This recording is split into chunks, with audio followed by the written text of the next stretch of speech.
Nice to see you again. You know, it's dangerous up here. It really is. I don't know if you can see this on your viewing device, but there are these really sharp, nasty, dangerous nails just sticking in the roof. And this part of the roof is low and short, and I just poked my head on one. I think it gave me temporary dyslexia, yeah. Anyway, just be careful when you're up here. Don't stand up too straight if you're near one of the ends of the building. Okay, you can stand up straight in the middle, but not towards the outer. But anyway, welcome to Face Stink at Math. Wait, that's not right. I mean, welcome to Attaches Fat Mink. The Mask Fan Addict. Yeah, that's it. Anyway, tonight's mask is a little jewel from Don Post Studios that came out back in the year 2001. Okay, now in 2001, there was a motion picture made, although it didn't get released in the USA until 2002, there was a motion picture made in 2001 called Jason X. And here is the mask, the Don Post licensed official mask of Jason X. Now I know what you're thinking, which is what else could I be watching right now? But the rest of you are thinking Jason X. Yeah, I know what that is. He's the less famous brother of Malcolm X. But that would be an incorrect assumption on your part because the two are not related. It's not. Jason and Malcolm were not the X brothers. Rather, Jason X was the 10th film in the Friday the 13th series, and instead of calling it Friday the 13th Part 10, they called it Jason X, you see. And now if you're thinking, that's kind of a strange looking Jason, because you know Jason is the hockey mask guy, well, you have to have seen the film. Now, there are approximately 7 billion people on Earth right now, and out of those 7 billion, I am one of the 6 dozen or so who thought Jason X was a good movie. I did. I liked it. I thought it was scary and clever and creative and sometimes even funny in some parts. But some of the fanboys really hated it. But in terms of Jason movies, I think it's actually one of the better ones.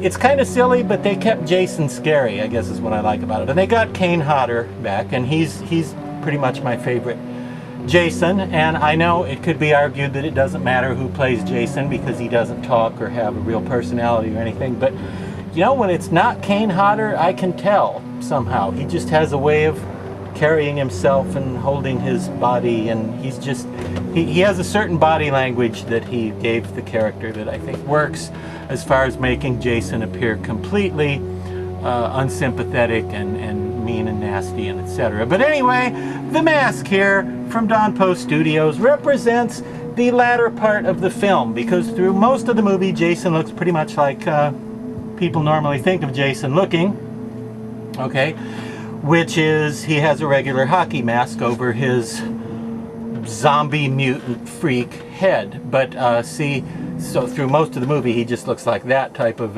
your traditional Jason. And in fact, Don Post also came out with a mask at the same time as this one that was a sort of generic Jason to represent, well, a sort of good all-purpose Jason, of course, and also looked like he looks through most of the movie. Now, the movie takes place on a space station in the future, and toward the end of it, there's, I guess it's actually a ship, isn't it? It's a large spaceship, although there is a space station involved. Where was I? Oh, yeah, in space, in the future, and they make a pretty convincing argument, by the way, in the script. It's pretty persuasive as far as how Jason could have been frozen after all the other attempts to kill him failed, and then he gets thawed out in the future. But anyway, the spaceship has medical technology that repairs physical damage to people. It has sort of a hospital built in the spaceship that can repair human cells and human tissues and human organs, as opposed to jail cells, Scott tissues, and Lowry organs. Totally different. But Jason kills off the crew of the ship, and then when he gets bested, he gets beaten and mangled and whacked and hacked and so forth. And this automated electronic futuristic sort of nanobot-like system rebuilds him and tries to restore the damage to his structure. But the machine is, programmed to repair human damage and not zombie mutant freak flesh. So that's why his flesh looks a little gelatinous and strangely colored.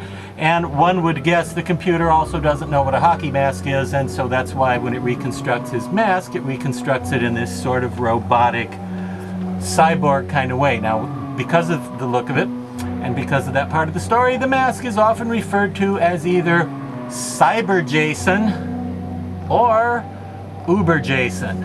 Okay, so he could be referred to as either one of those because those were both terms used to name Jason from Jason X after he gets rebuilt as this cyborgy version of himself. Okay, now as I recall, the mask was kind of readily available at the time it was out. It was fairly common. A lot of the Halloween stores and gift shops and stuff picked it up. But then once it was gone, it was gone. I believe it was only in production for a couple of years. It came out late, just like the movie. The mask and the movie, both were supposed to get released sooner than they did, but for whatever reasons, they were a bit late to the party. The Jason X mask was fairly common, but now, for some reason, it's very hard to find them. And collectors weren't crazy about it and enthused with it at the time very much because, as you can see, it's kind of small. You think of Jason as being a great, big, large guy, and one might assume that a character like this would be played by a masquerader who has an accordingly great, big, large head and who might have a hard time wearing this smallish mask right here. And it's vinyl, it's not latex. I don't believe any of them were latex. All the ones I ever saw were vinyl, just like this one, sort of a natural beige tan vinyl, and then pretty nicely painted.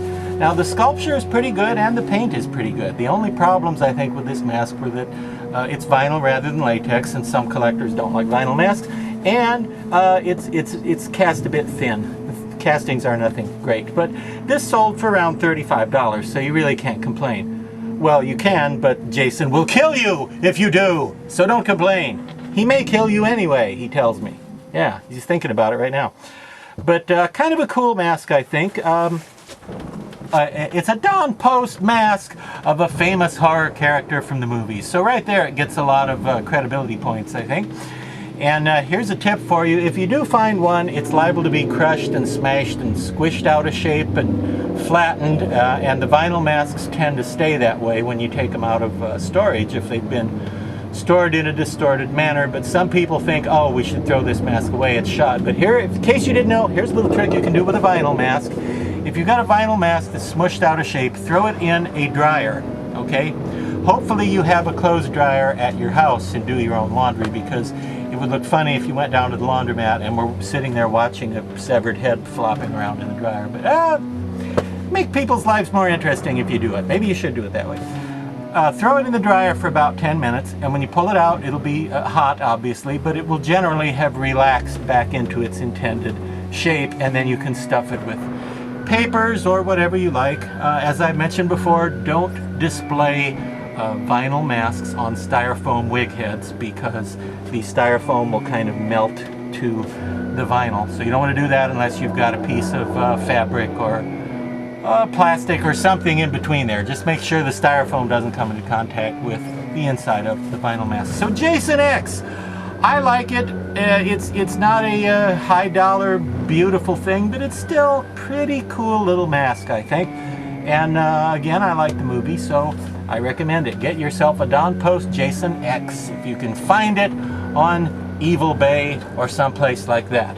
And join us here again next week for a camshaft kitten. The Mask Fanatic.